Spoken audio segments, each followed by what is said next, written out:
आत्मकल्याण के इच्छुक एवं सुख शांति के इच्छुक यहाँ पर उपस्थित धर्मश्री भगवत्मा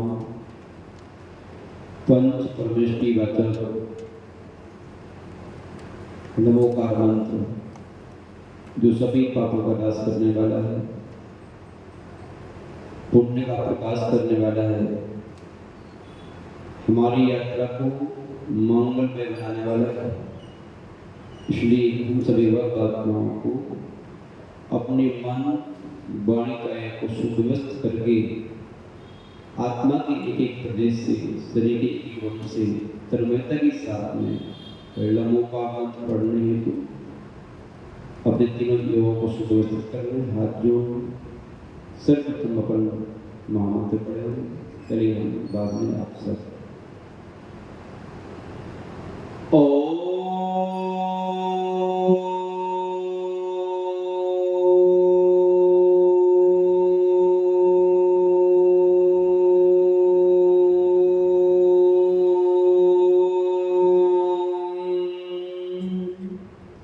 नमः सिद्धेभ्यः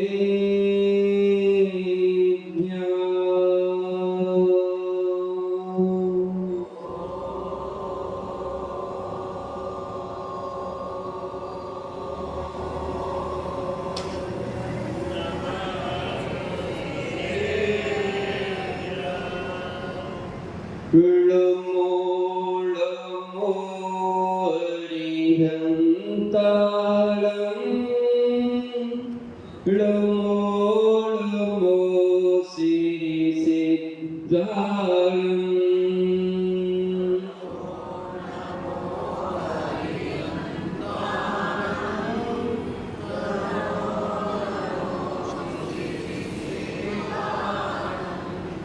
नमो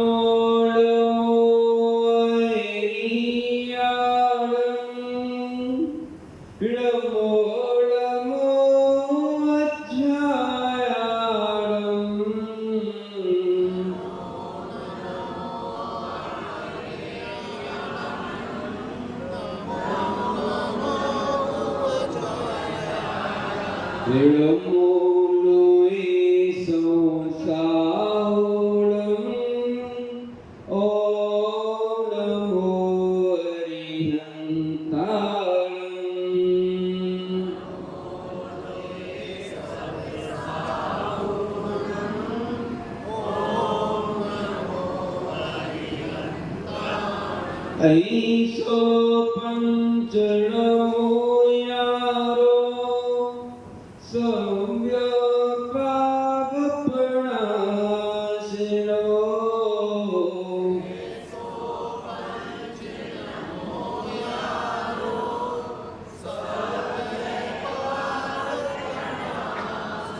मंगलानं च सर्वेषां परिमो वै मंगलम्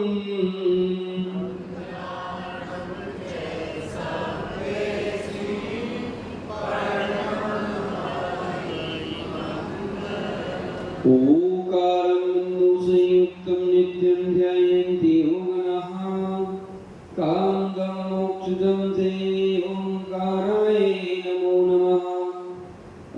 शब्दगणो वा प्रचाले सकल भूतलमलकलङ्कः मुनिमे रूपासितीर्था सरस्वती हरतो नो दूताम् अज्ञानतिमिरान्धानां ज्ञानाञ्जनशलाकया चक्षुरुन्मीलितं तस्मै श्रीगुरुवे नमः। श्रीपरमगुरुवे नमः। श्रीपरम्पराचार्यगुरुवे नमः। सकल कलश विध्वंसकं श्री सांबरवर्धकं धर्म संबंधकं पापनाशनं पुंडरीकास्तं भक्तजीवनः प्रतिबोधिकारकम् इदं शास्त्रं श्री उपदेश ग्रंथनामधेयम् अस्य मूल ग्रंथकर्ता राशि सर्वदेवाः तदुत्तर ग्रंथकर्ता राशि गणदेवाः तेषां मतानुसारमासाद्य आचार्य भगवान् पूज्यपा स्वामी वृद्धंतोत्तरा सावधानता शुभंतु मंगलम भगवान वीरो मंगलम गौतमोवरी मंगलम कुंद कुंदान्यो देवी धर्मोस्तु मंगलम सर्वमंगल मांगल्यम सर्वकल्याणकारकम पितानां सर्वधर्माणां जैनं जयतु शासनं जैनं जयतु शासनं जैनं जयतु शासनं यस्य स्वयं सुभावाप्ति रहावे कृष्ण कर्मणः तस्मै संज्ञानुरूपाय नमोस्तु परमात्मने। प्रातःस्मरणीय त्रिकाल वंदनीय परम पिता परमात्मा पंच परमेष्टि भगवान की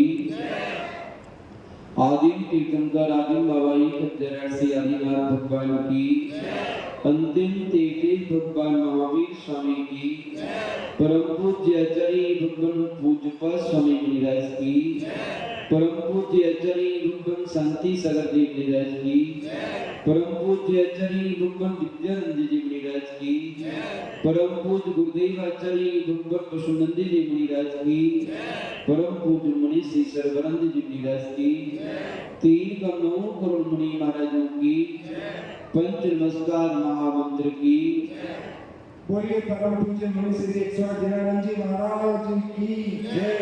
बोलिए परम पूज्य मुनि श्री 108 जनानंद जी महाराज की बोलिए मुनि संघ की जय। नमस्ते।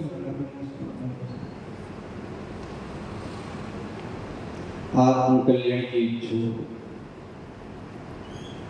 एवं सुख शांति की इच्छुक यहाँ पर उपस्थित धर्मस्नेही महानुभाव उपदेश प्रारंभ करने से पूर्व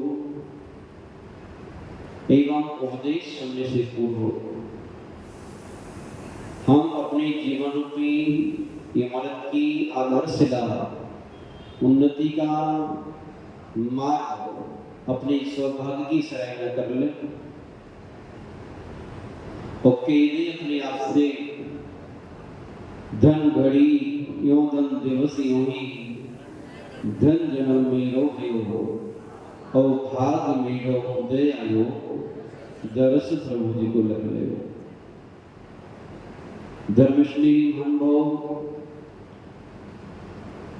बाकी में आपको एहसास हो अथवा ना हो,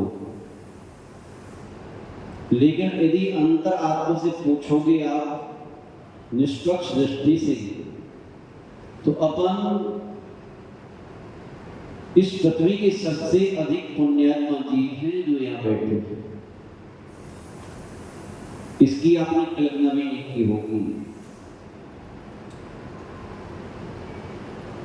इस संसार का दिग्दर्शन जब आंख बंद करके करते हैं तो पाते हैं कितने दुखी प्राणी हैं, कितनी आकुलता से भरे लोग, कितनी वेदनाएं उनके अंदर में, कितनी तड़पन है, कितनी काल है, कितनी बेचैनी है।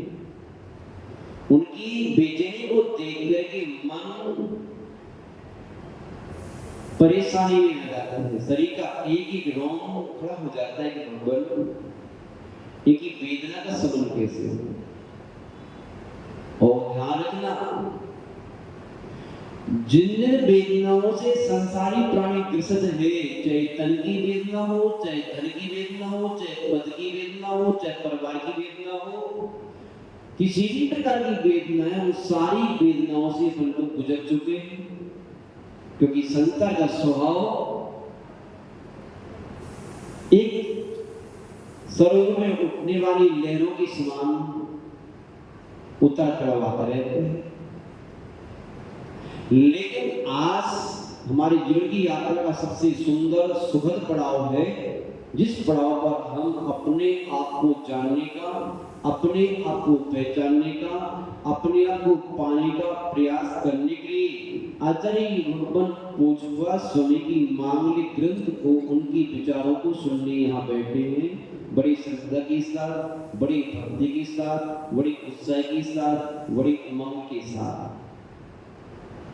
धर्मश्री महानुभाव, अभी अपन आचार्य भगवान पूज्यपाद स्वामी की मांगलिक विचार को सुन रहे थे। आचार्य भगवंतों ने हम सभी को कहा था कि हमारे जीवन का चरम एवं परम लक्ष्य यदि कोई है तो परमात्मा अवस्था है, स्वभाव की प्राप्ति है। क्या है? क्योंकि जिस सुख की इच्छा को लेकर के आप सुबह से शाम तक, जन्म से मरण तक अपना प्रयास करते हैं, लेकिन आपके हाथ में दुख लगता है, करते सुख के लिए, मिलता दुख है, बड़े परेशान, आपकी परेशानी से परेशान होकर के उन्होंने आपको ग्रंथ रख दिया। क्योंकि धर्मात्मा का स्वभाव होता है, वह स्वयं की परेशानी से परेशान नहीं होता, स्वयं के कष्टों से दुखी नहीं होता, वे अन्य जीवात्माओं की परेशानी को देख कर स्वयं परेशान हो जाता है। यही धर्मात्मा का, अपनी परेशानी से परेशान तो पशु भी हो जाते हैं, कौन सी बड़ी बात है, नहीं हो जाते। अपने बच्चों को परेशान देख करके, अपनी पत्नी को परेशान देख करके, अपने शरीर की परेशानी देख करके तो दुनिया परेशान होती है। लेकिन धर्मात्मा में और अधर्मात्मा में क्या अंतर है? संसार और संसारी, सन्यासी और सन्यासी में क्या अंतर है? यही अंतर है कि सन्यासी संसारी प्राणियों की परेशानी को देख के परेशान हो जाते हैं, और संसारी प्राणी सुबह से शाम तक मात्र मेरी सुविधा, मेरे बच्चों की सुविधा, मेरे परिवार की सुविधा, मेरा नाम, मेरे परिवार का नाम, दुनिया जो हो सो हो, हमें किसी से मतलब नहीं है। ये दृष्टि संसारी की होती है। लेकिन संसारी सन्यासी जो होते हैं वे कहते नहीं, संसार की प्रत्येक जीवात्मा सुखी रहे। कौन रहे? और जो संसार की प्रत्येक जीवात्मा को सुखी रखने का भाव रखता है, संसार की प्रत्येक जीवात्मा को सुखी रखने का अपना प्रयास करता है, पुरुषार्थ करता है, तपस्या करता है, अपने तन धन का अनुदान देता है, ऐसा जीवात्मा कभी दुखी हो नहीं सकता। इस संसार में जितने भी दुखी आत्माएं हैं, उसका मूल कारण उन्होंने क्या किया?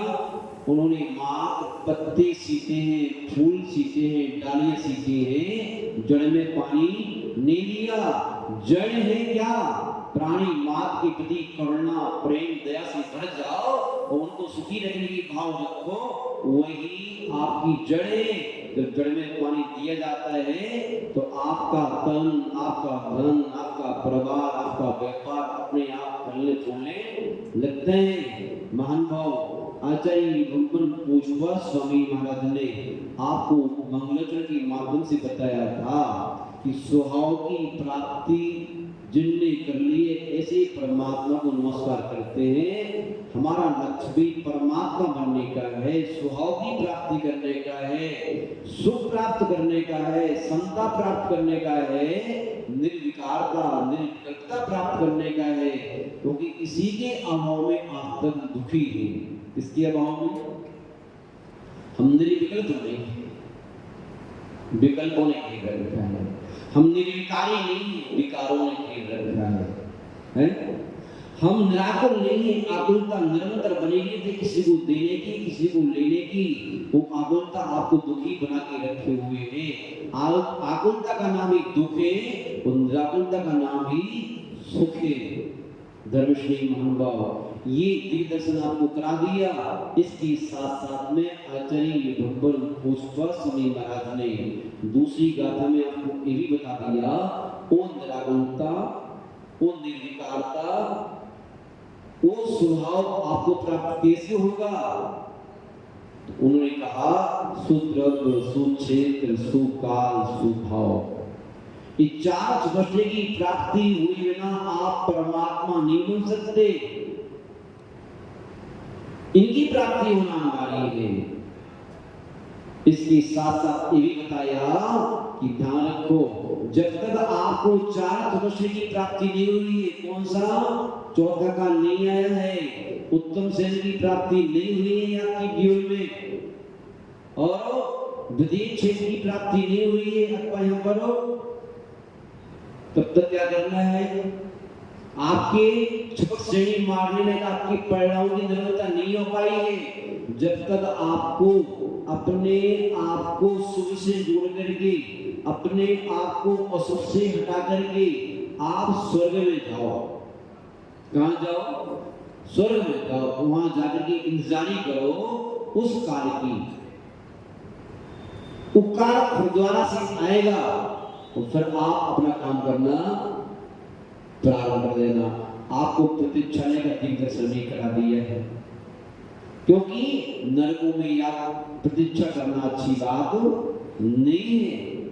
इसके साथ साथ वो घबराए कहीं ऐसा ना हो इंद्रिय सुखों को पाकर के मस्त ना हो जाए। क्या ना हो जाए? इंद्रिय सुखों को पाकर के, क्योंकि इंद्रिय सुखों का दल प्राणी के बल को छीन लेता है। क्या? इंद्रिय सुखों का दल जो होता है, दल वो आपके, क्योंकि पाप का छिलका था तो सुखों का दल आपको मिल नहीं पा रहा था। आम खाया कभी? नहीं खाया? हर वर्ष खाते हैं। जब तक छिलका ऊपर है तब तक आम खाने में नहीं आता।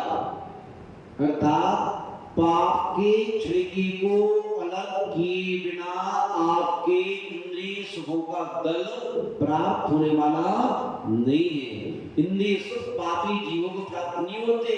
इंद्रिय सुखों को प्राप्त करने के लिए भी पाप का उपशमन करना पड़ता है, तो इंद्रिय सुखों का दल मिलता है। लेकिन जानवर को जब आम की दलत में जो प्राणी मस्त हो जाता है, उसके शरीर में फोड़े हो जाते हैं। नहीं हो जाते? हाँ, ये सब निकल रहे हैं, फोड़े हो जाते हैं। श्री आचार्य भगवंत ने कहा ये भक्त आत्मा कहीं स्वर्ग के सुखों में, इंद्रिय सुखों में अनुरक्त न हो जाए, नहीं इनके आत्मा में दुर्गति के फोड़े हो जाएंगे। रोग का फोड़ा हो जाएगा, गरीबी का फोड़ा हो जाएगा, हीनता, दीनता, गरीबी के फोड़े हो जाएंगे। फिर इन्हें बहुत दुखी होना पड़ेगा। क्या होना पड़ेगा? जैसे आम खाते वक्त तो आनंद आता है, लेकिन जब फोड़े होते तब आनंद आता है। इसलिए उन्होंने बड़ी चिंतित रहे, भैया इनको दल के साथ साथ में उसकी औषधि भी बता दो, उसका महत्व बता दो कि इंद्रिय सुखों में सुख नहीं है। इंद्रिय सुख तो अगर आसक्त हो गए तो दुख ही है। इंद्रिय सुखों और इंद्रिय सुखों को देने वाले आपकी परिवार, आपकी संपत्ति, आपका वैभव, ये तो काम चलाने के लिए है, मुकाम पाने के लिए नहीं है। खाओ पियो देखो सुनो सब कुछ करो, लेकिन उसमें डूबो मत। क्या? डूबने की मनाही की है, इंद्रिय सुखों को भोगने की मनाही नहीं की है। जब प्राणी डूब जाता है तो प्राणी की मृत्यु हो जाती है। ये सब आग है, आग को जितने दूर से सेको उतना बढ़िया है, अंदर घुस जाओगे जल जाओगे। क्या? ये संबंध, ये संपत्ति, ये सत्ता, ये सब क्या है? ये तो आग है। क्या? समझ लो सभी, सब बैठे हुए यहाँ पर, संपत्ति, संबंध, सत्ता, शरीर, ये सब आग है। आग जैसे आग को दूर से सेकते हो तो आनंद देती है, अंदर भुजों को जला देगी। रोटियां ऊपर ऊपर जल्दी निकाल दी जाती है, पड़ी रही तो जल जाएगी। ऐसी धारणा इन बाहरी इंद्रिय सुखों में और इंद्रिय सुखों की सामग्री में, इंद्रिय सुखों के देने वाले संबंधियों में डूबो मत, सेक के रोकना काम करती है। तो उन्हें चिंता हुई तो उस जीवों की सुखों के स्वरूप के बारे में भी उन्होंने बताया, इंद्रिय सुखों का स्वरूप बताया, संसार का स्वरूप बताया। आचार्य महाराज क्रमशः आपको कहाँ लेके जा रहे हैं? उन्होंने कहा इससे संसार की वृद्धि होती है, तो संसार का स्वरूप भी आचार्य महाराज ने आपको बताया। ये सब सुखों बताने के बाद में यहाँ पर आपको आचार्य महाराज बता रहे हैं कि जो है जिस राग द्वेष को करके अज्ञानता में आपने संसार की वृद्धि की है, अपने दुखों को आमंत्रण दिया है, अशांति को आमंत्रण दिया है, आकुलता व्याकुलता को आमंत्रण दिया है, विकारों को आमंत्रण दिया है, जो आपको दर का बेकारी बनाने वाले हैं। तो किसी भक्त आत्मा ने प्रश्न किया, महाराज ये तो सत्य है कि स्वर्ग में सुख, मोक्ष में सुख मिलता है, यदि कोई प्राणी संसार में सुख प्राप्त कर ले तो क्या हानि है, क्या दिक्कत है? आचार्य महाराज आगे की गाथा में कहने वाले हैं, ध्यान रखो, जो है कोयला कभी सफेद नहीं होता। क्या? कोयला कभी सफेद नहीं होता, और नीम कभी मीठा नहीं होता। किसी बुद्धिक में कहना थे, जी को जोन स्वभाव जाए नहीं जीव से, और नीम न मीठे होए खाओ गुड़ घी से। नीम के लिए कितना ही गुड़ डालो, घी डालो, सब डालो, लेकिन नीम का स्वभाव तो कड़वा है, तो कड़वा ही रहेगा, मीठा नहीं होता। इसी प्रकार जिसका जो स्वभाव है वो स्वभाव जाता नहीं है। संसार का स्वभाव तो दुख रूपी है। संसार का तात्पर्य दुखों के समूह का नाम संसार है। क्या है? दुखों के समूह का नाम संसार है। यहाँ सुख रंच मात्र भी नहीं है। आप पढ़ते हो वैराग्य भावना में, पढ़ते हो, क्या पढ़ते हो?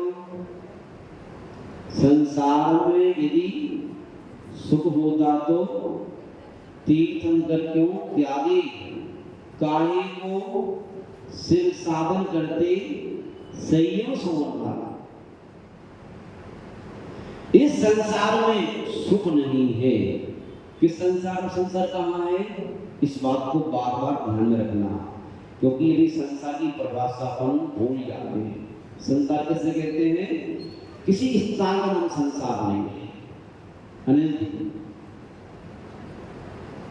स्थान का नाम संसार नहीं है, किसी व्यक्ति का नाम संसार नहीं है, किसी पोजिशन का नाम संसार नहीं। संसार नाम है आपके चित्त में जो राग और द्वेष की गंदगी भरी पड़ी है, ये अच्छा ये बुरा, इसका नाम संसार है। और जब तक ये अच्छा ये बुरा है, तब तक आपकी भटकाना है। क्या है? एक व्यक्ति वृक्ष के नीचे बैठा, कहां बैठा? जहां छाया थी वहां बैठ गया। तो जहां छाया है वहां हमेशा छाया ही रहेगी क्या? क्यों? क्योंकि सूर्य घूमेगा, वो छाया भी घूमेगी। तो छाया के अनुसार क्या करोगे आप छाया के अनुसार आप भी घूमोगे, घूमोगे घूमोगे। सूर्य छाया घूम रही है तो आप घूम रहे हो। लेकिन ध्यान रखना, इस संसार में किसी भी व्यक्ति ने दौड़ लगा करके छाया को पकड़ नहीं पाया। क्या आप सूर्य का पीछा करके भागोगे परछाई को पकड़ने के लिए, तो क्या होगा? जैसे सूर्य का पीछा करके हम परछाई को पकड़ने के लिए दौड़ लगाए, दौड़ते दौड़ते जीवन का अंत कर देंगे, छाया पकड़ में नहीं आएगी। ऐसे ही हम क्या कर रहे हैं, क्या कर रहे हैं, ये कहने वाले हैं ये संसार में दुख ही है। एक सुख को आता है, एक दुख का निराकरण करते हैं, अगला दुख सामने आ जाता है। एक दुख का निराकरण करते हैं, अगला दुख सामने आ जाता है। सुख की प्राप्ति तो हो ही नहीं पाती। जिसे आप सुख कह रहे हो, उस सुख को आचार्य भगवंत ने क्या कहा मालूम? जिसे आप सुख कहते हो, उस सुख को आचार्य भगवंत ने कहा ये सुख नहीं, ये तो दुख की कमी का नाम सुख कहते हो। दुख की कमी हो जाती है आपकी, क्या हो जाती है? दुख की कमी के नाम को सुख कहते हो। सुख तो संसार में है ही नहीं। जहां राग, जब तक राग द्वेष है तब तक सुख नहीं है, तब तक सुख नहीं है। किसी ने कहा कि यदि संसार सुख पाले तो उन्होंने कहा नहीं भैया, ये संसार का स्वभाव तो दुख रूपी है। आचार्य भगवान समुद्र स्वामी महाराज ने समय में बैठी हुई भक्त आत्मा को चिंतन करने का जब आदेश दिया, इस समय में बैठो तो क्या करो उस समय, तो आचार्य भगवान ने क्या कहा? असरणमसो मनित्यं दुख मनात्मा आसामि शुभम मोक्षस्तद्विदितात्मे ध्यायन्तु सामायिके। जब हम संसार के स्वरूप का, मोक्ष के स्वरूप का समीक्षात्मक अध्ययन करेंगे तो आपको मालूम चलेगा कि सुख कहाँ है और दुख कहाँ है? इसके पहले मालूम चलने वाला नहीं। आचार्य महाराज कह रहे असरण, जिस राग द्वेष की वृद्धि करके आप अपने आप को सुखी मान रहे हो, जब तक पुण्य का उदय होता है तब तक तो आपकी अनुकूलता बनी रहती है। और पुण्य का सूर्य अस्त हुआ नहीं तो कष्ट आ जाता है, विपत्ति आ जाती है, आपत्ति आ जाती है। उससे उस पाप की असर कौन बचाए? तो आचार्य महाराज कह रहे हैं असरण, इस संसार में कोई भी आपको शरणभूत नहीं है जो आपकी पापों से, दुखों से, संकटों से रक्षा कर सके। कोई भी जब तक राग द्वेष है तब तक आप दुखी रहोगे ही रहोगे, कोई आपको सुखी नहीं कर सकता। ये जरूर है जब तक पुण्य का उदय है तो राग की पुष्टि होती रहेगी, तो द्वेष की पुष्टि होती रहेगी, और पुण्य का सूर्य अस्त हुआ फिर दुखी हो जाओगे, धूप छाप आती रहेगी। असरण मसो, यानी कि ये संसार नियम से अशुभ है। कैसा है संसार का तात्पर्य? आपके चित्र में राग द्वेष है, नियम से अशुभ है। आपकी संसार की संतति को बढ़ाने वाले हैं, आकुलता को पैदा करने वाले हैं। जिसके प्रति राग हो वो उसका फोन आ जाए कि मैं आ रहा हूं, तो क्या होता है? क्या होता है बताओ? उस समय फोन आ जाए, जितना तीव्र राग है, मालूम है मैं आ रहा हूं, मैं आ रहा हूं, फिर आपकी जीवन में आकुलता बढ़ जाती है। चाहे बेटी आ रही है, चाहे जवान आ रहा हो, चाहे बेटा आ रहा हो, कोई आ रहा है, फिर नींद आपको होने वाली। अब बैठे होंगे, अब यहाँ आगे होंगे, अब यहाँ आगे होंगे, अब यहाँ होंगे, आने वाले और थोड़ी लेट हुई नहीं तो फोन पर फोन लगे, पता नहीं क्यों नहीं आ पाए, पता नहीं क्यों नहीं आ पाए, क्यों नहीं आ पाए। वो आ गए तो बस उसमें लीन हो गए, और उसने कह दिया मुझे शाम को जाना है, अभी चली जाएंगे। पहले आने की आकुलता थी, अब जाने की आकुलता। उस आकुलता का नाम ही अब तक क्या है? आकुलता का नाम ही दुख है। आचार्य महाराज कह रहे असर मसो मनित्यम, वो कैसा है? अनित्य है। न सुख नित्य है न दुख नित्य है, ये दोनों आपके अनित्य है। न संसार नित्य है न संसारी नित्य है, दोनों अनित्य है। लेकिन उसमें नित्यता का अनुभव करके बैठ गए। असर मसुर मृतम दुख, ये निम्न से दुख रूप है। अनात्मान, ये आत्मा नहीं है। मोक्ष शब्द घटिका थी, लेकिन इससे उल्टा क्या है? मोक्ष। चाहे मोक्ष का सुख इससे उल्टा है। कैसा है? स्वरूप शरणभूत, आपकी रक्षा करने वाला है। शुभ असरण मसुभ, नित्य एक बार प्राप्त हो गया फिर उसका अभाव होने वाला नहीं है, और सुखरूप है और आत्मा है। धर्मश्री महानुभाव आचार्य भगवान समग्र स्वामी महाराज ने बहुत ही सचित्र लिया, इसलिए क्योंकि आप संसार में आसक्त न हो जाओ, डूब न जाओ, उसको कल्याणात्मक भाषा में उन्नति है। आचार्य महाराज बता रहे हैं कि उस संसार में दुख क्यों है, ये गाथा पढ़ने के लिए अपन फिर उसका अपन दृष्टांत से स्पष्ट कर लेंगे। 12वां श्लोक, विपद भवपदावर्ते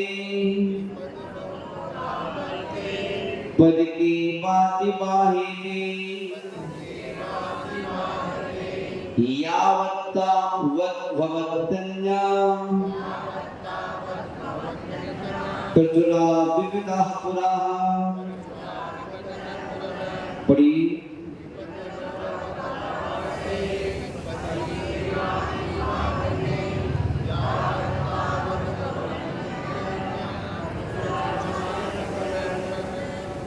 आचार्य महाराज पूछताछ में यहाँ पर बता रहे हैं कि ये संसार कैसा है।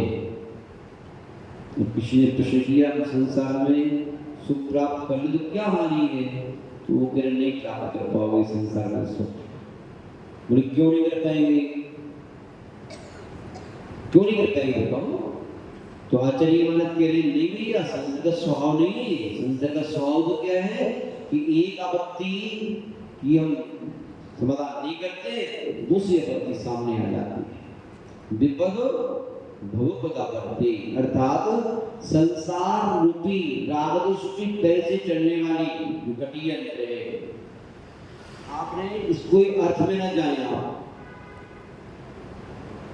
आपने रहट देखा, उस रहट का उदाहरण इस श्लोक में दे रहे हैं कि जैसे रहट में देखा, रहट उसमें बहुत सारी पानी की घड़ियां लगी रहती, पार्टी लगी रहती, उसके लिए बैल चलाते। एक घड़ी का पानी खाली होता है कि दूसरे नीचे कितनी भरती जाती है। एक खाली होती दूसरी भरती जाती है, एक खाली होती दूसरी भरती जाती है, एक खाली होती दूसरी भरती आ जाती है। इसी बात का उदाहरण दे रहे हैं कि ये संसार की श्रृंखला है, ये संतति है। क्या है? एक दुख का समाधान नहीं हो पाता, दूसरा दुख सामने खड़ा हो जाता है। क्यों? इसलिए क्योंकि हमारा संसार विपरीत दिशा में चल रहा है। जहां सुख है ही नहीं, वहां सुख की खोज करेंगे तो आपत्ति बढ़ेगी। एक बहुत बड़ी उदाहरण छाट के लाए थे हम, ऊपर वैसे सुनी हुई आपके, मैं तो मालूम है सब जितने बैठे सबको सारी बातें मालूम है, नहीं मालूम। अभी अनिल जी को खड़ा कर दो माइक लेके, हमसे बड़ी ये बोल देंगे कि क्यों उदाहरण के पास होंगे। सब जानते हैं, लेकिन विडंबना इस बात की है कि कोई भी व्यक्ति उस मोह की अंधकार में अपने आप को इतनी बुरी तरह भूल चुके हैं कि अपना अस्तित्व समाप्त कर बैठे। जाति के चक्कर में, पद के चक्कर में, प्रभाव के चक्कर में, प्रसिद्धि के चक्कर में सब भूल बढ़े। हमारी आत्मा का अस्तित्व इन सबसे अलग है। इसको हम जबकि भारत को हमारे जीवन के जितने धर्म कर्म होते हैं, इस शरीर के लिए नहीं होते, पद के लिए नहीं होते, प्रभाव के लिए नहीं होते। धर्म का सीधा साधा संबंध आत्मा से है। किससे? लेकिन हम आत्मा की ओर तो हमारी दृष्टि भी नहीं जाती, हमारा शरीर स्वस्थ रहे। क्या स्वस्थ रहे? पूछते महाराज जी पैदा जितनी व्यक्ति सोए सी शांत का कितना। हाँ, एक व्यक्ति ने प्रश्न किया गौतम बुद्ध से, उसके शिष्य आनंद ने प्रश्न किया बनते आप तो कहते हो परमात्मा की पूजा करने से, भक्ति करने से, दर्शन करने से प्राणी को परमात्मा की प्राप्ति होती है, मोक्ष मिलता है, लेकिन यहाँ तो हम जब से देख रहे कोई मोक्ष जाता हुआ देखते ही सारे यही कहेंगे क्या। तो उनके शिष्य जो बहुत बुद्ध थे उन्होंने कहा आनंद इस बात को ऐसे नहीं समझोगे, परमात्मा की भक्ति कल भी मुक्ति दिलाती थी, आज भी मुक्ति दिलाती है और हमेशा मुक्ति दिलाती रहेगी, इसका स्वभाव है। आज तक इन मोही आत्माओं ने अपने आत्मा का कल्याण मांगा ही नहीं। बोले कैसे मानने नहीं मांगा? हम तो डेली सुनते हैं। क्या सुनते हैं पूजा में? क्या करते हो आप?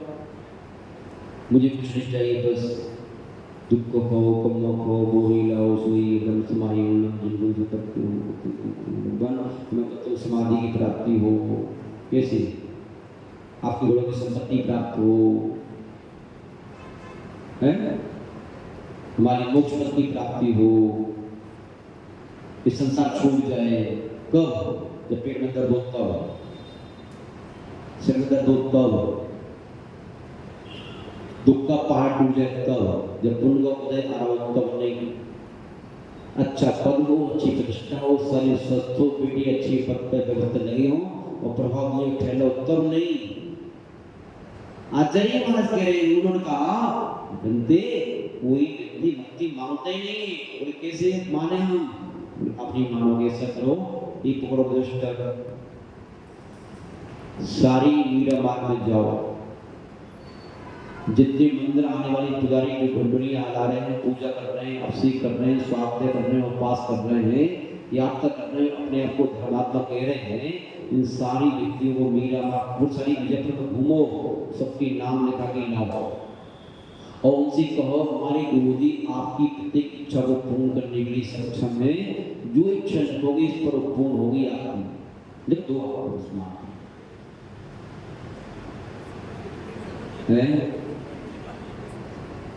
वे आपको सम्मान लगता आपके घर ही पहुंचा होगा ना दिखाने के लिए, आप भूल गए हैं, ऐसे ही लग रहा है इसलिए खुश हो रहे हो। वे आनंद पूरी जयपुर के प्रत्येक गरीब से गरीब और अमीर से भी व्यक्ति घर पहुंचा। सबने अपनी अपनी प्रतिकूलताओं को उसमें लिखा, हमारे पास मकान नहीं है, हमारे पास दुकान नहीं है, हमारे पास पत्नी नहीं है, बेटा नहीं है, स्वास्थ्य नहीं है, सबने अपनी बात लिखा। और किसी ने हमारे पास अध्यक्ष का पद नहीं है, हमारे पास मंत्री का पद नहीं है, बहुत दिन से अध्यक्ष बन जाते हैं, हमसे कम सब कुछ है अध्यक्ष तो बने समाज की। और जो अध्यक्ष बन गए उन्होंने लिख दिया हमारा अध्यक्ष छूट न जाए, स्थायी जीवन के जब तक जाए तो इस्तीफा देगा, इसके पहले इस्तीफा नहीं देंगे हम ही बन के रहेंगे जिम जागीदार हमारी। सबने अपनी इच्छा उस पर लिख दी। उस पूरे रजिस्टर में एक व्यक्ति ने लिखा, हे भगवान मुझे कुछ नहीं चाहिए, एकमात्र इस कर्मों से अंत्य समाधि मरण, मेरा अंत में समाधि पूर्वक मरण हो जाए, बस मुझे कुछ नहीं चाहिए। ऐसा किसी ने ताली बजा रहे हो कि ताली बजाने की बात है, अपनी गंदी पे हंस रहे हो हैं? जब रजिस्टर बांधा गया तो आनंद की आंख लगी। सही, जितनी मोही आत्माएं, सारी मोही आत्माएं दान करके, पुण्य करके, पूजा करके, पाठ करके, जाप करके, वो दुनिया के बैनर बना करके ये क्या मांगते हैं? कि काम मांगते हैं, कि दाम मांगते हैं, कि नाम मांगते हैं,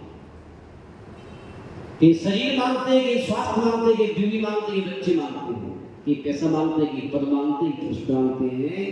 इन भक्त आत्माओं के अंदर एक बार भी अंतर आत्मा से एक बात निकल जाए, ये भगवान अंत्य समाधि, क्या अंत्य समाधि मांगने वाला व्यक्ति मां आराधना, समाधि, शांति, सुख, निराकुलता, निर्विकारता, परमात्म पद, सिद्धत, ये सब एकदम अकेले रहते हैं। कैसे रहते हैं? अकेले रहते हैं। इनको मांगा है तो आप अन्य व्यक्ति की ओर, अन्य वस्तु की ओर आप दृष्टि भी नहीं कर सकते। आपने देखा कि जो है, जो मर्यादा पुरुषोत्तम राम, जो भरत जी, जिनको छेकने के राज को प्राप्त करने में 60,000 वर्ष लग गए, और जब इनको त्याग करके आंख बंद करके बैठे तो आंख खुली भी नहीं बाहर की ओर, बाहर को देखा भी नहीं।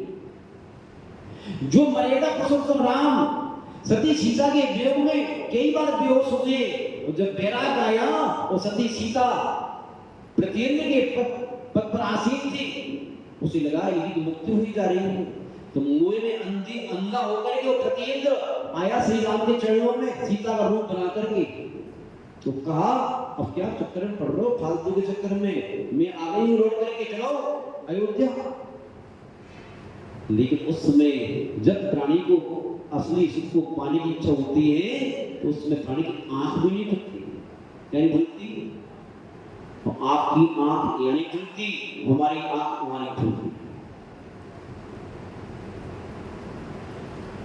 है। आपको टाइम वहां से नहीं है, वो इनको टाइम यहाँ से नहीं है। जहां टाइम दोगे, जहां समय दोगे, आपका संसार कैसे चलेगा है?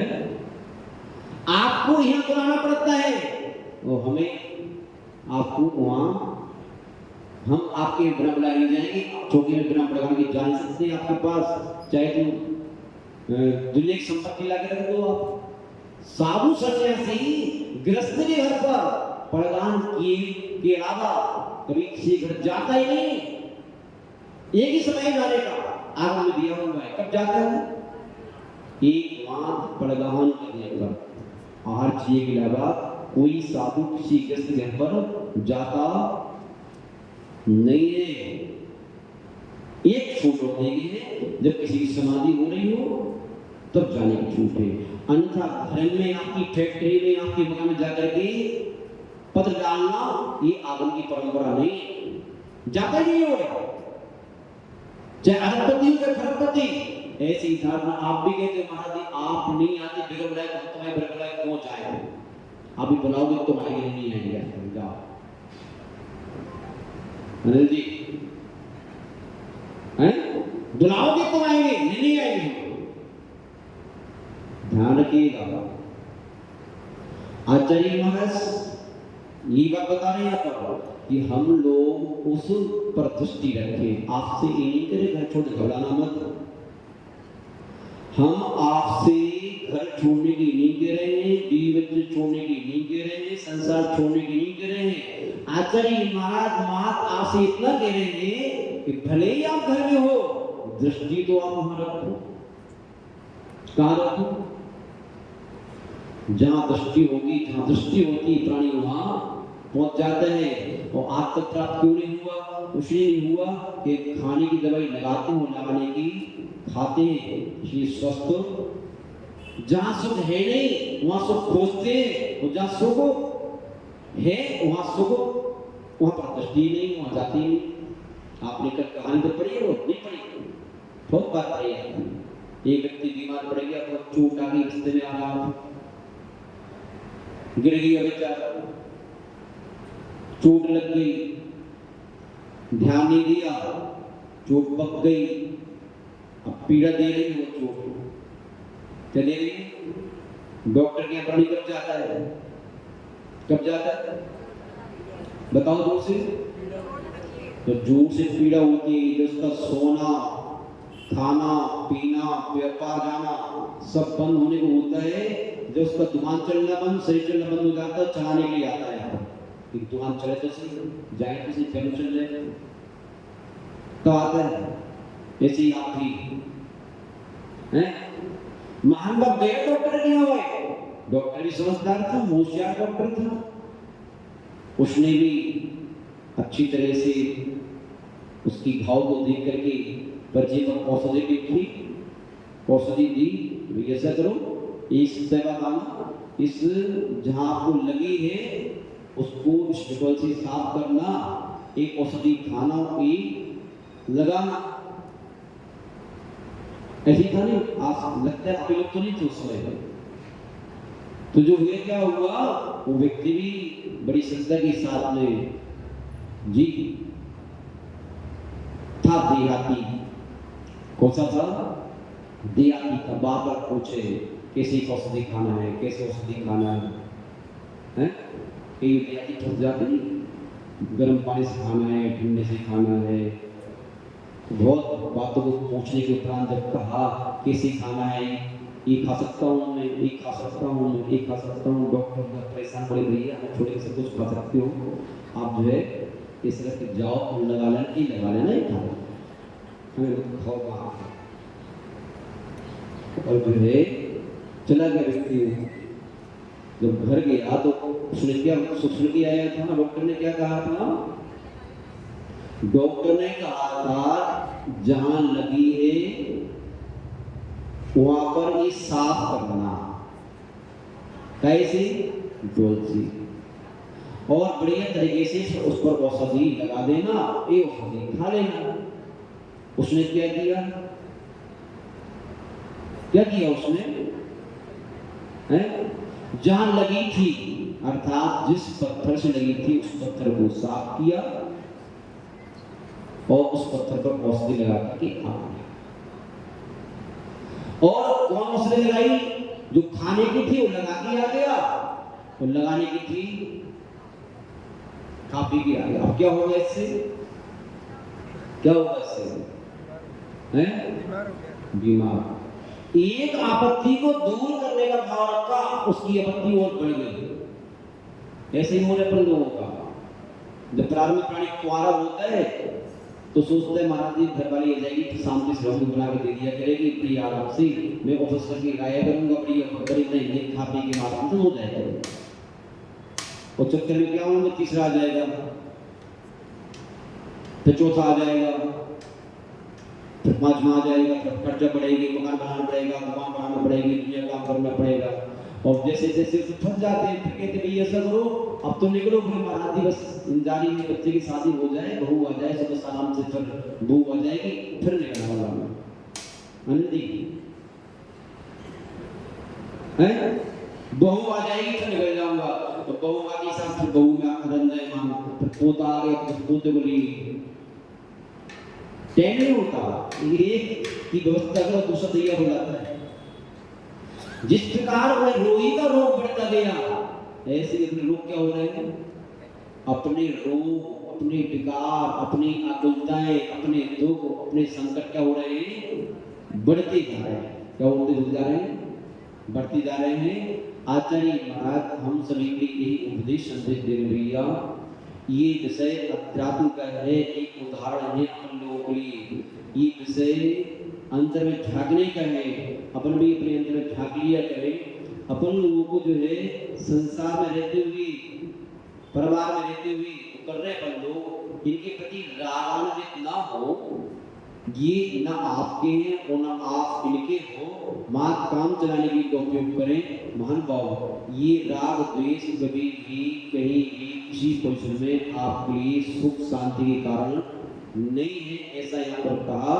लास्ट का एक श्लोक और पढ़ ले, पढ़ करके उस शिष्य ने कहा भक्ते, इस संसार में आपके लिए दुख ही दुख है, सुख है ही नहीं।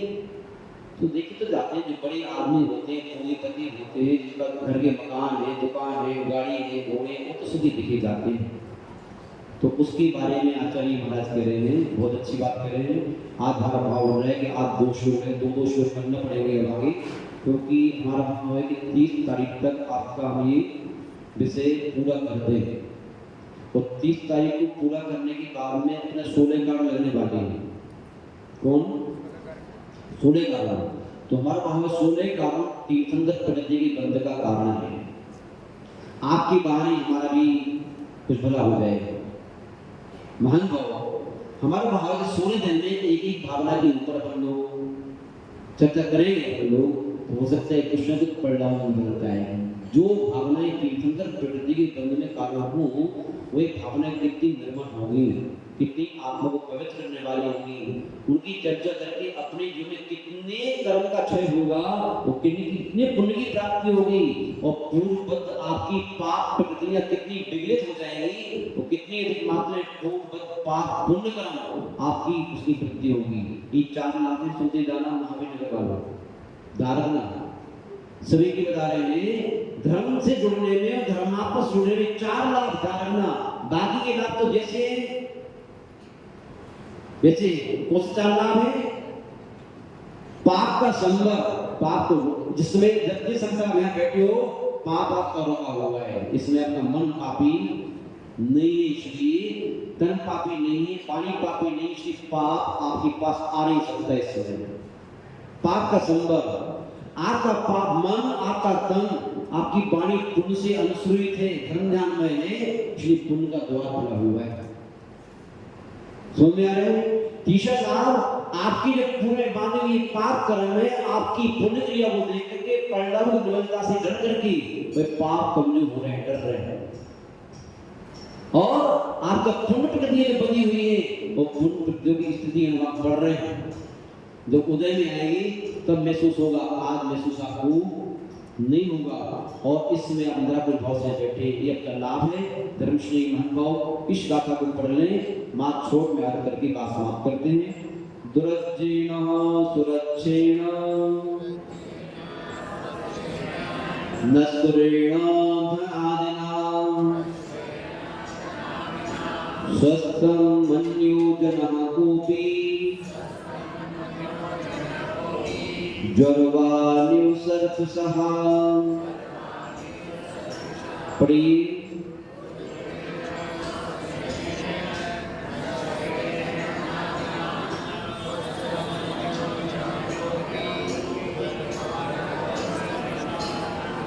बाकी आचार्य महाराज बहुत दूर उदाहरण कहाँ से खोज के लाए। जितने उदाहरण हैं सब आपकी गृहस्थी के उदाहरण, मधानी का उदाहरण, बुखार का उदाहरण, कितने बड़े उदाहरण छाट के लाए। वो क्या कह रहे हैं? दुरज्जीण बड़ी मुश्किल से कमाई जाने वाली, क्या? धनाधन, धन को आदि लेकर आपकी संपत्ति मुश्किल से आती है, आपके चोटी का पसीना एड़ी तक बहाना पड़ता है तब धन आता है, ऐसे धन नहीं आता। जब आपको हम बिहार करते हैं तो आपको दुकान पर बैठे देखते हैं, गर्मी में भी एक ही ग्राहक नहीं है, कष्ट होता है मैं भी गई कि जब कितनी बड़ी दुकान है तो गर्मी पड़ रही है फिर भी बैठे एक भी ग्राहक नहीं, मूंगफली खा रही साफा है। बहुत देखने कितनी मेहनत करती है, जितने भी सीए साहब बैठे इनकी पढ़ाई की मेहनत और इतनी सुबह से शाम तक इनकी दया आती है सब पे बेचारों पर। पढ़ाई करने में कितनी कड़ी मेहनत करी, 8-8 घंटे 10-10 घंटे रात बीत जाती है इनको वो साफ करते तब जाकर के पैसा आता है। पैसा इन पर ऐसा नहीं कि खुल जाए हटाए विधवाएं घर का आ जाए, ऐसा नहीं होता। बड़ी मुश्किल से कमाई जाने वाली धनाधन धन संपत्ति संतान भी ऐसे नहीं आती। कैसे आती है? बड़ी मुश्किल से। सत्ता कैसे आती है? दुनिया में घर घर जाकर के वोट मांगना पड़ता है, वोट देने होगा हमें अध्यक्ष में पड़ी हुई सबकी जी हजूरी करो, ताऊ जी दाऊ जी पापा जी नाना जी सबको बाप बनाओ अपना, फिर वोट डलवा करके जीतो तो सत्ता आती है। संता संपत्ति संतान और स्वास्थ्य, सुबह से शाम तक व्यायाम प्राणायाम करो, सारी अनुकूलताएं बड़ी मुश्किल से आती है, लेकिन फिर भी कैसी है? असुरक्षित फिर भी ये सुरक्षित नहीं, असुरक्षित है। कौन से पाप को उदया जाए, कौन सा पाप का सांप डस जाए और सब अपनी बात स्वाहा हो जाए। नस्रे ने नियम से नस्रे पानी की बलबूली के समान नियम से, संशय वाली बात नहीं। जब चक्रवर्ती की संपदा नाश हो गई तो आपकी बचेगी क्या है? तो 6 खंड का राजा था, उसका पक्ष ले लिया, उसकी रानियां 6 गई, तो आपको बचेगा क्या? कभी बचने वाला नहीं। हम तो सोच के बैठे हैं जैसे अजर मर हो गया है, कोई पाप हो जाए, कोई आएगा नहीं, भीड़ लगा रखे बड़ी वाले हैं। ध्यान रखो, अपन सब आप सुरक्षित बारूद के ढेर पर बैठे हुए, सारी कर्म प्रवृत्तियां आपकी सत्ता में पड़ी हुई है। 148 की 48 30 और कौन सी प्रकृति कब उदय में आवे और क्या खेल देखता है कुछ मालूम नहीं है आपको ना हमें। इसलिए ध्यान रखो, होश में यात्रा करना है। असरचे नसरे ने नसरों वाली स्वस्थम मनोजना को भी वो कह रहे हैं ये सब पुत्रादियों द्वारा स्वस्थ मन्या अपने आप को जो क्या मानता है स्वस्थ सुखी मानता है। स्वस्थ का तात्पर्य जो मूढ़ आत्मा, अज्ञानी आत्मा, मोही आत्मा इन सबको प्राप्त करके अपने को सुखी मानता है यदि, तो उसका सुखी मानना कैसा है? तो आचार्य महाराज कह रहे हैं कि जो है ज्वरवान सर्वसहा, कोई ज्वर से पीड़ित, बुखार से पीड़ित है, तो हमारी माता में बुखार आता है नहीं, तो वो कहती महाराज जी कमजोर होते जा रहा, घी खाओ। क्या खाओ? घी खा करके ज्वर का बुखार ठीक नहीं होता। डॉक्टर कहते हैं सूखी रोटी भी मत खाओ, दाल का पानी पियो। यदि कोई व्यक्ति ज्वर से पीड़ित व्यक्ति घी को खा करके स्वस्थ होना चाहे, वो अपने को कहे मैं घी खाना प्रारंभ कर दिए, कल से स्वस्थ हो जाऊंगा, वो कैसे करेगा व्यक्ति? है अनिल जी का मूर्ख है। वो कौन है? मूर्ख है। बस हम सबकी गिनती उन्हीं में है जो दुनिया का संग्रह करके अपने को सुखी बनाने के भाव से धन का संग्रह, सत्ता का संग्रह, संपत्ति का संग्रह, पदों का संग्रह करते जा रहे हैं, तो धारणा की कभी आपको सुखी बना नहीं सकती। नियम से आत्मता के ही जनक है। जब प्राप्त करते तब भी आपत्ति, रक्षा की आपत्ति हो जाए। देखो जब चुनाव में लड़ते तब तो कितनी बोलता होती है, चुनाव पे आ गया फिर कितनी बोलता होती है, सत्ता जाती कितनी बोलता होती है, 3 बार बोलता है। इसलिए ख्याल रखो, आज इतना ही अपनी बाड़ी को काम देते हैं, बस इतना ही सोचना है हमारे लिए। इन सबको पाने की मनाही नहीं है, पाकर के काम चलाना है। मुकाम तो आपको ही आके मिलेगा, इसका ध्यान रखना है। ओम शांति। दिन बारी स्तुति कर लें और इसकी साथ साथ मेरी बात आपको लास्ट ओवर के दें, जिस उद्देश्य को लेकर के 12 तारीख 13 तारीख तो आपकी परीक्षा है। क्या है अनिल जी?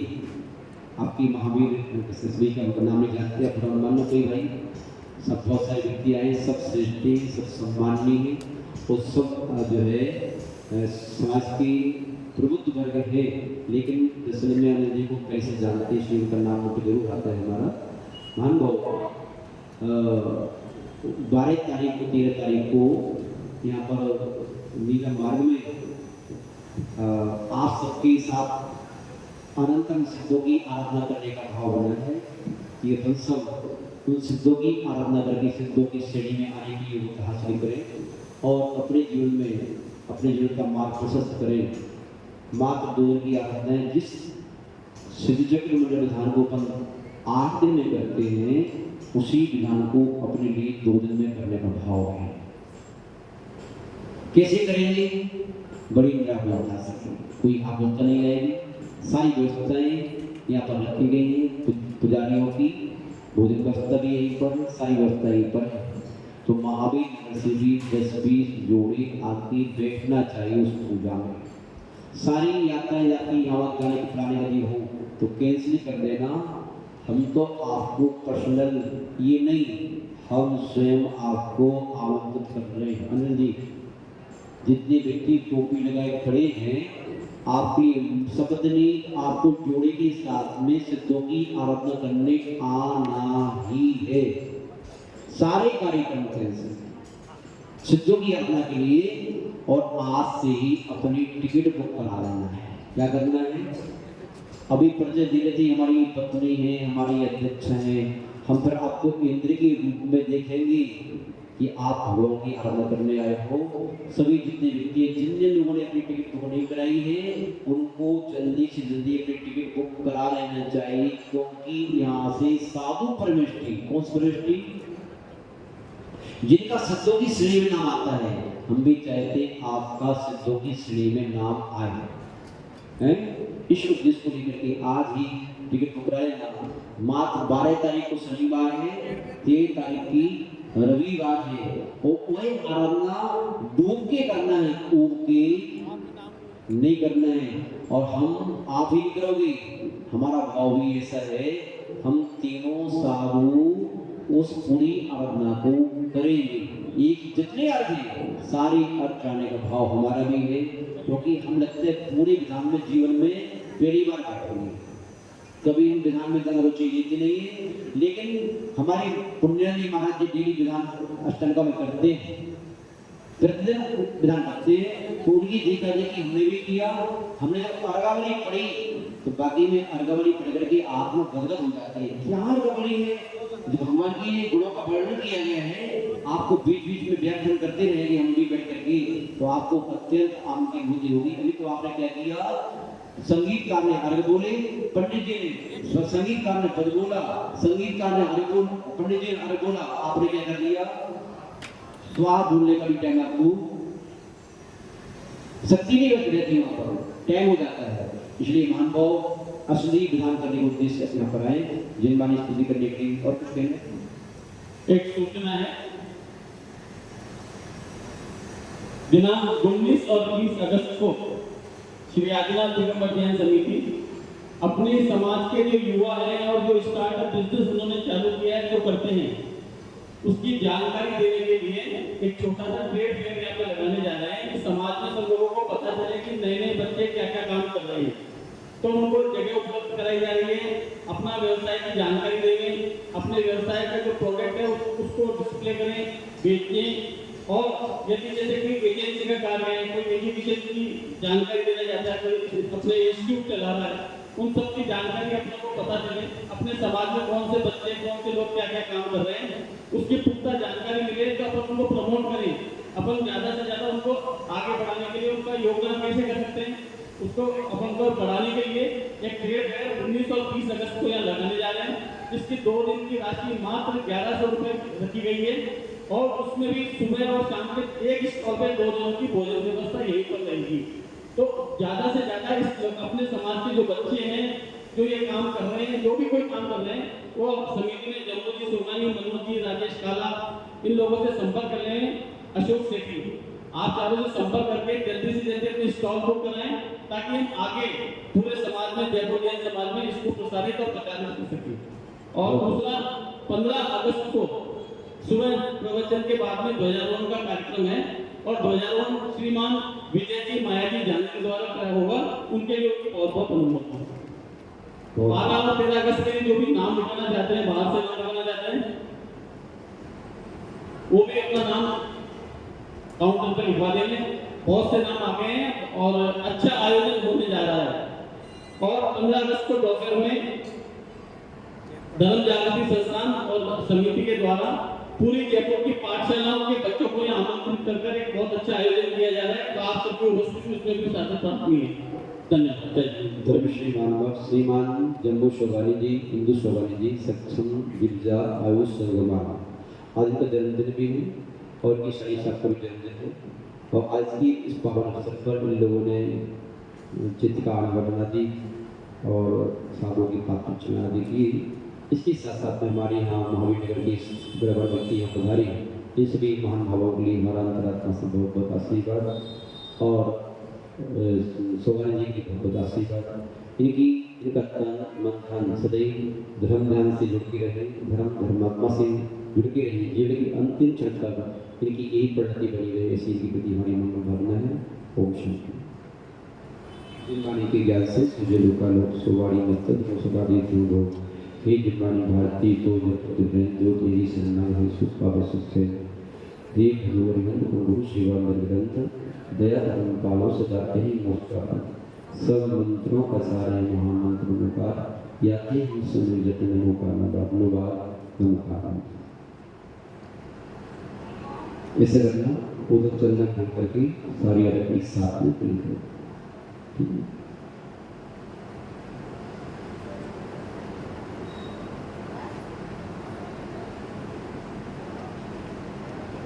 उदक चंदन तंदुल पुष्प के सुदीप सुदूप बलार के धवल मंगल गान रवा कुल जिन ग्रही मुनि राज महमेज ओम श्री आचार्य श्री बचन जी मुनिंद्राय श्री सर्वानंद जी महाराज श्री जिनानंद जी महाराज श्री जिनानंद जी महाराज के चरणों में फलम रूपम ते स्वाहा